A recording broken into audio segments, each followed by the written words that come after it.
Hi, I'm Matthew, and I'm one of the vehicle artists here at Rivet Games, and I'm going to be talking about the GE442 for the upcoming Arosa line.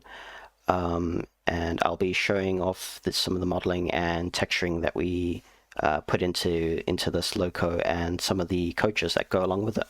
This is the model that we've got for the GE44. This model was done by one of our other artists, Ross, and he's done a really good job in kind of capturing the details and the look of this locomotive. It was quite challenging because we wanted to kind of put in a bit more extra detail and kind of set up the vehicle in a way that kind of nicely reflected a lot of unique things about this train. So I will show off this.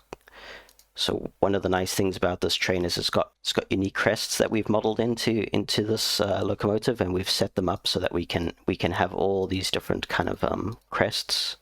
So we've got different crests that we'll be able to show off. Obviously, when you're in game, you'll see the real textures. But we've kind of put in like details like that into this locomotive. You can see we've gotten the shield, and we've put in a lot of nice detail into these shields on this train. Yeah, so Ross worked on this, and he spent a lot of time kind of trying to authentically match all the kind of like nice little kind of chamfers and details and bevels and kind of the way the light kind of interacts with all of these pieces that intersect with the front of the train. And I think he's done a really good job in capturing most of this detail. Around here you can see how he's got all these like little bolts and screws and kind of fine detail like captured on the front of the train here, and it's looking really good. We've also like tried to kind of be conscious of not going too crazy with polygons and making it too heavy for the game to run. So I think we've done it in quite a nice way where we've optimized it enough to capture what we need to capture, but also so that it still runs fairly well on in the engine. So one of the nice things about this train is we've modeled the exterior as we normally would, and put in quite a nice bit of extra details and smaller bits of kind of details in here. One of the other things we did was kind of, because it's quite prominent on the bogies, is we've modeled out the springs to be fully 3D, which is not something we normally do because they use up a lot of polygons. You can kind of see in here there's a lot of polygons around here. And we don't normally need to do that, but because these are quite prominent, we kind of decided to model these springs. But not only have we done that, we've also got the engine room that we've kind of had to add in here, which is not something we normally do on our locomotives. So if I isolate the engine room, we've kind of had to kind of simplify it a little bit because there's so much that goes on in the engine room. But because you rarely do see these engine rooms, we've kind of put in this extra bit of detail, and there is a lot of detail in here that we've put in, even though you'll only be able to go in so far, but we wanted to kind of at least give you enough in here that it does show off the model and it looks good. So you've got like the fan belt, you've got all these like components in here that really do look nice. And if I go inside here, you will be able to see through these little slots, and you'll be able to see there's like little bolts and brackets and stuff in here that show off some of the kind of equipment inside this unit here. And it's all got little bolts and screws and stuff nicely detailed all around the panels. And I think it's a really good job that's been done on this part of the locomotive, adding in that nice little extra detail. And if I bring the cab back in, so you'll be able to come in through obviously the door into the cab area, and you'll be able to open this door and kind of walk through into here, and you'll be able to kind of explore this little area a little bit so that you can kind of get a sense of being in the engine room. And you'll be able to come back in here, and obviously there's a little light switch here which lets you turn on that light, and yeah, it's a nice little kind of extra feature that we've got in here for you to play with. Obviously the cab's been fully modeled out and with all the details you would normally expect in one of our locomotives, but I think again this cab's been captured really well. We had a lot of nice reference to be able to do that with this cab. So yeah, you've got all the buttons and switches that you'd expect to be able to kind of interact with and use, and they're all modeled in really nice details. You can see the quality and the level that we've gone to in including all of these switches. So a lot of fine detail on all of these switches lets you kind of capture a lot of the lighting and the definition of them. You can even see the throttle's got, it's really high resolution. It's got lots of little kind of details from what you would expect in the real train. So yeah, I'm just trying to get close and show you some of the level that we've gone to in this cab. You've got fully working blinds. Blinds all come down and move. We've got the mirrors on the side of the train. They kind of open up and fold out, and we've got all the equipment here that kind of works. And I'll show this off in a bit. But this all moves. Like if I show you, like this will all move in the game when the wing mirrors open, to kind of simulate how it really works. We've even made sure all of these lower switches, which you don't interact with all of them, but they're all nicely detailed out, and a lot of care has been put into making them all. A lot of nice high resolution textures in here too. Just kind of shows off everything quite nicely.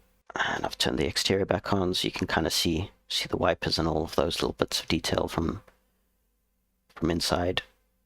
We also have the fan working. The fan does work. And if I come up to here, the whole roof's also been detailed out nicely. So you've got all the equipment for the pantographs. This main bit here is all done in 3D. It's kind of a bit expensive to do all of this, but we wanted to show off as much of the details we could. So we did have to simplify it down a bit, but we've still done a nice job, I think, of being able to fully realize what this should look like and represent this roof equipment nicely. Obviously we don't have the cab on this end because we use the cab twice. So we take this cab and we copy it over to here in the game engine. So what I'll do is I'll take you over to Substance, and I'll kind of show this off using more of the kind of lighting that you'll see in inside the game. So we can see here now with the texturing, the texturing's been done also a little bit differently, and it's kind of gone into a bit more detail. So we've definitely like upped the resolution and the detail on little fine details like the bolts and the rivets and stuff like that. And even the headlights got nice kind of like effects going on with the glass and how it interacts with the lighting. Ross spent a bit of time trying to figure out how to nicely do this and actually capture the real headlights. You can kind of see in this picture here, it's got these like lines that come down, and he's done a really good job in capturing that. One of the things we do now is we create these like high resolution detail sheets, and we kind of put all our screws and bolts and finer details into a separate sheet, and we can then take that and kind of place these all around the vehicle. So you'll see all of these high resolution bolts and screws around the train. So like down here on these plates, on all the footsteps, you can see the embossed logos and stuff are all using that detail sheet. So all of this is kind of like making like just something we've kind of like experimented with on this vehicle, just to kind of up the resolution and the quality that you're getting when you get one of our vehicles. So you can see here these manufacturing plates. They're just higher resolution and look a bit nicer, and they kind of capture the lighting better now. You can see we've even embossed like little bits of detail into the caps. One of the other nice features that is kind of done with the paintwork on this is because this is kind of a slightly dirtier, kind of slightly more worn paint. The paint effects we've kind of put in here is like, so that it's like been repainted a little bit, and there's been dirt and bits of pieces that are kind of stuck under the paint, and it's kind of gone over, so you get this more kind of lumpy effect in the texturing, and it looks quite nice when it captures the light, and and the dirt that you kind of can see on the front of the train. And it goes all the way down the side along the main part of the vehicle. And obviously it's weathered up nicely like we normally do with all our vehicles, so you can, when the light captures the dirt and stuff, you get nice reflections and kind of highlights on the vehicle. Just showing you some of the close-up details of the pantograph equipment and the springs. It's all been done really nicely. You can maybe take some of this back so you can kind of see it without the colors and the textures on it, just to kind of get an idea of what it would look like if it didn't have all of the details on it. So this is just in its white form with no roughness or color or anything like that on it. And yeah, as we build up the details and the colors and stuff like that, the dirt's subtle, so you won't quite see it come in, and then our masks for controlling the weather and extra details that we've added in, like one of the decal sheets that are kind of laid out in Photoshop. So we'll kind of lay it out in here and kind of set up all our names and branding and all of those kind of bits, and then bring them into Substance and have it here. So I think this is an older version of that. It's all been moved around, but it's kind of the basic idea of what we'll do is we'll set them up in Photoshop first and then bring it in here, and then we can do more detailing and add in dirt and roughness. You can see there's a bit of dirt and kind of grime added into the texture just to kind of make it feel a bit more realistic.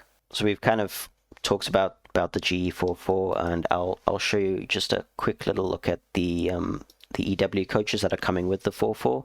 So I kind of worked on these. I worked on the first and the second class version of this. So this is the second class version of the EW1. And we've kind of followed very similar techniques in kind of making sure we detail a lot of these areas, and put in all the detailed textures and screws, and kind of make sure that we're kind of just going that little bit extra with the coaches as well. So these have kind of been treated in the same way as the main loco, and we've put in a lot of detail into making sure that the gangways kind of look nice and kind of work more or less how they should work in real life. This is just a little kind of quick preview of these and what this would look like for us when we're modeling it. I can come in here and show you some of the details we've put in around the windows, some of the lower equipment that we've got in here. It's kind of tricky doing some of these little kind of shapes and stuff like that around the doorways, just making sure that we got the door kind of looking right and having this all kind of work, and having the footstep kind of just match what was there in real life, because some of the reference was a little difficult to kind of use. So it was quite interesting making all of this kind of work. You can also see in this we'll have all the windows working. So we've skinned and rigged all the windows, so you'll be able to open and close all the windows, and there's also blinds inside there that you'll be able to control independently too. So that's a nice little detail that we've added into this coach. This is just a little view of the first class area of the coach with some of the seats in there. So this is without the proper textures on it. This is more what I would look at when I'm modeling, just to make sure that I'm working on it properly and I can see what I'm working with. I don't normally have the textures on. This has been a quick overview of the G44 and a little look at the coaches. Keep a lookout for our next video, because we'll be showing off a little bit more in the engine and some of the setup that we do there. And hope you've enjoyed this video, and if you like it, please subscribe.